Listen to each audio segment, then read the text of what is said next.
ഞാൻ പറഞ്ഞല്ലോ എന്തെങ്കിലും ബന്ധമുണ്ട് എന്ന് അവർ പറഞ്ഞെങ്കിൽ അത് അവർ പറയട്ടെ.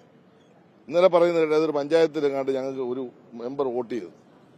അതൊന്നും അല്ലല്ലോ പൊതുപ്രശ്നം. ഞങ്ങൾ പറയുന്നത് പോലെ നിങ്ങൾക്ക് ഇവിടെ UDF പറയാൻ ധൈര്യമുണ്ട്. ഞങ്ങൾ പറയുന്നു RSSന്റെയും SDPയുടെയും ജമാഅത്ത് ഇസ്ലാമിയുടെയും പിന്തുണ ഞങ്ങൾക്ക് വേണ്ട എന്നൊരു തെരഞ്ഞെടുപ്പിൽ നട്ടലോട് പറയാൻ കഴിയുന്ന ഒരു പാർട്ടി ഞങ്ങളുടെ പാർട്ടിയും ഇടതുപക്ഷമല്ലേ ഉള്ളൂ.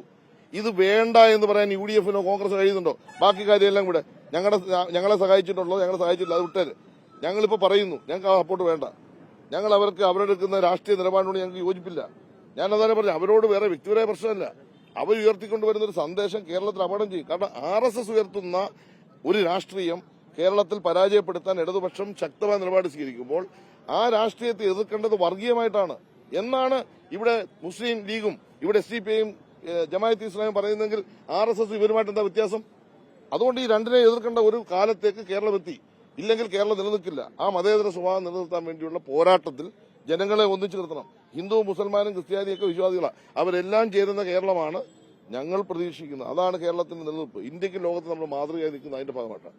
അതുകൊണ്ട് ഞങ്ങൾക്ക് അത്തരം ഒരു ബന്ധത്തെക്കുറിച്ചല്ല, ഞങ്ങൾ അതിനെ എതിർക്കുന്നു ശക്തിയായി. അതിലേക്ക് പൊതുസമൂഹം ഇപ്പൊ എത്തിക്കൊണ്ടേയിരിക്കുന്നു. ആ എത്തിക്കുന്നതിന് വേണ്ടിയുള്ള പ്രവർത്തനങ്ങളും പ്രചരണത്തിലുമാണ് ഞങ്ങൾ ഏർപ്പെട്ടിരിക്കുന്നത്.